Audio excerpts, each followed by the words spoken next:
project update tayo, Block 24. Itong ngayong week, alas makiklear na tayo dito. Kabit na yung mga ilaw niya. Tsaka street light, meron din dito, kabit na rin. At kabit na rin, itong isa na lang, lalagyan na lang ng aluminum profile. Ayan, kabit na lang naman. Ito lang naman siya. At bukas na rin naman yan. Yun, no? Okay na siya. Yun. Mga ilaw dito sa kanyang door counter. Yun, no? Meron na rin, no? Ganda na.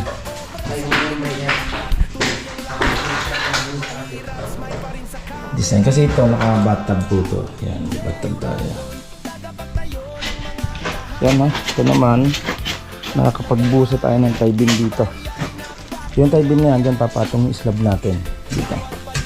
Yan, tapos to may hollow blocks pa na sa ilalim. Then may tie-beam. Ito may tie-beam na. Yan, basta check naman natin yung block 37 na inislaban din natin yung extension. Yan mga boss, at check natin itong bagong project din natin. Pero ito yung ginawa natin ng last year pa.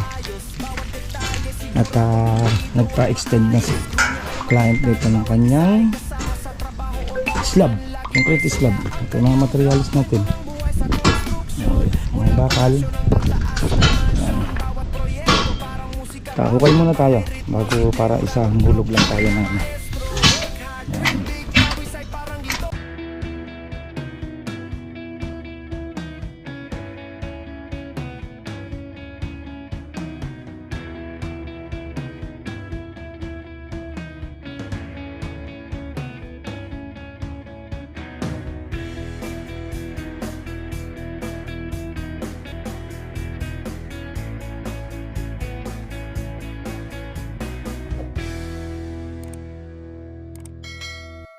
Mga boss, at good afternoon. Check natin itong block 24 and then yung block 37 na inislaban din natin. And then itong inislaban din natin, check na rin natin ito. Itong dalawang unit dito sa Limabro sa phase 3. Then sunod na araw naman, yung block 20 and then block 8 naman, adjustment. Sa pagsasabay natin naman yun. Ito lang yung pagsabay natin itong dalawang lalayan na inislaban natin yung extension. Okay, kabit na. Check natin na boss. Ayan na, project update tayo, Block 24. Itong ngayong week, alas makiklear na tayo dito. Kabit na yung mga ilaw niya. Tsaka street light, meron din dito, kabit na rin.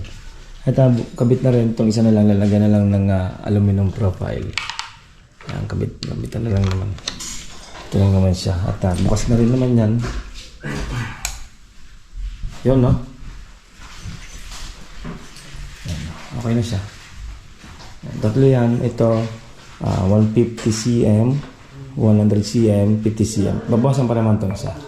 Ito hindi pa naman ito naayos itong isa. Lalagyan pa ng profile, aluminum profile. Ito meron na itong aluminum profile. Diba? Tapos UV board lang naman yan. Then to, alam ko may ilaw na rin to eh. Saan ang switch nito? Yun. Yan, i-align na lang naman ng konti. Yan.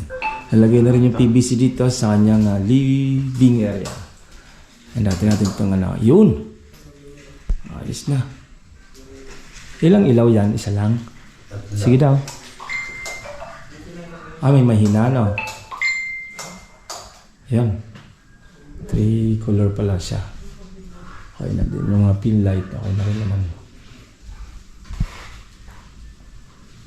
Yan. Ito, ayan, kabit na. Yung ilaw dito sa kanyang door counter. Ito, kulang pa naman to. Yan, nakabitan pa naman to ng kanyang floated. Tapos naka-eskwala lang tayo, naka-45 tayo. Diretso sa sulok. Yan. Itong ilaw, meron na rin ta? Wala pa. Ito, ilalim meron na. Yan meron na rin na. Ganda na. Diba? Ano yung bar counter niya. Yan to, ayun. Kabitan na lang naman yan. Okay, doon naman sa taas natin. Tapos na rin naman tayo doon sa taas. Pilar na rin naman tayo doon sa taas. Kabit na yung bitana. Ay, nakabit na pala. Ayan, nakabit na pala itong ano, Mayores. Yan, Mayores na nagkabit. Kabit na yung salamin natin dito sa bintana. Same lang din, no? Parehas lang din pala sa dati. Kaso may hambayang nandyan. Ito, kabit na rin pala yung sliding dito. Ayan. Ito na lang, sliding pa. Ayan. Kabit na yung sliding para dito sa CR. Design kasi ito, naka-bathtub po ito. Yan, may bathtub tayo. Yan, oh. Bathtub, oh. Yan. Yan. Ito naman, kabit na rin naman ito. Nakakabit na rin pala ng strip light para dito. Okay.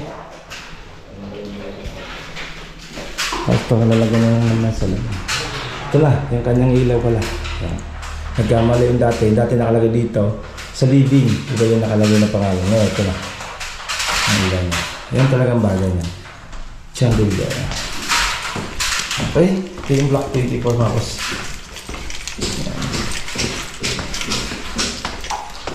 Yan. Puro ilaw na tayo.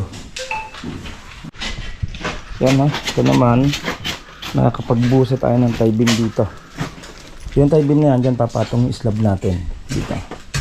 Yan, tapos to may hollow blocks pa tayo sa ilalim. Then may tie beam. Ito may tie beam na. Ayan. Then dito naman lalim mo. Wow, 1 liter may kitsata ano. Matibay. Lampas yung kanila, hindi. Inabot mo yung kanila. Ay, inabot mo no. Ay, sakto lang. Kanila, yun yung dati dito.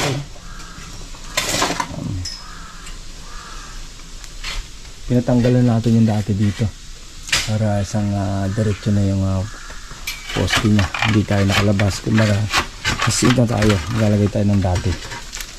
Okay, yan o. Ito yung ating slab na to.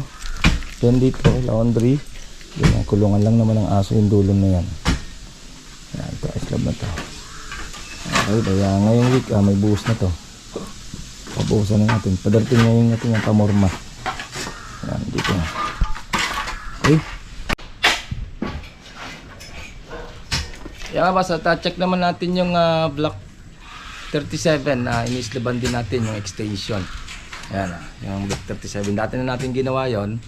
At nagpa-decide na si client na ma-slab na yung extension niya. Check natin na ba, update ko kayo pag nandun na. Yan mga boss, at check natin itong bagong project din natin. Pero ito yung ginawa natin ng last year pa. At nagpa-extend na si client dito ng kanyang slab, concrete slab. Ito yung mga materials natin. Okay, mga bakal. Yan. Hukay muna tayo bago para isa hulog lang tayo ng ano. Yan.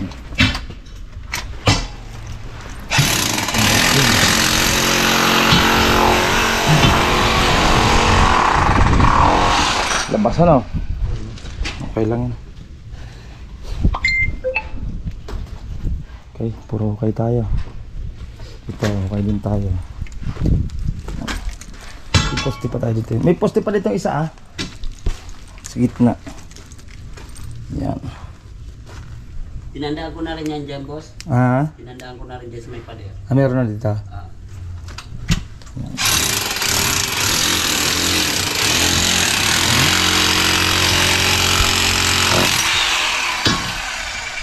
Para may tumatagas dito, basag pala to. Basag. Ano yan? Poste yan? Oo.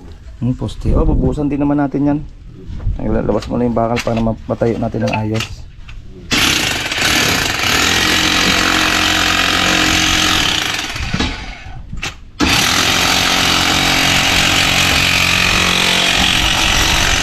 Ito, wasakin mo na to, ano?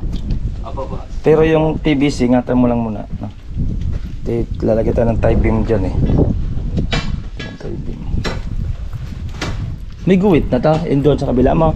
Opo, yan yung may pako sa May pako sa. Ano yung may araw na yon?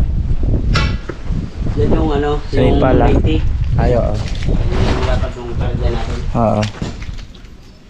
Yan. Okay na tayo. Ito yung materialis natin. Okay. Yan mga boss, yan ang ating kunting pasilip sa ating dalawang project dito sa Limabrosa Phase 3. Update na lang natin yung Jasmine makalipas ng ilang araw dito rin sa Limabrosa. Ito nga block 24 and then itong iniislaban natin din ng block 37. Okay, next na lang ulit sa ibang project naman, update ko. Ingat-ingat tayo, bye-bye. Ito pong J. Uragon Vlog, napakaganda po ng channel na ito, no? Tungkol po ito sa construction. Actual construction po ang channel na ito, no? Pag pinanood nyo po ito, panalo po kayo sa channel na ito. Napakaganda po ng mga video niya. Lalo na pong magaganda, no, yung mga iba't ibang design niya. Kakaiba po yung mga iba't ibang design niya sa mga kisame.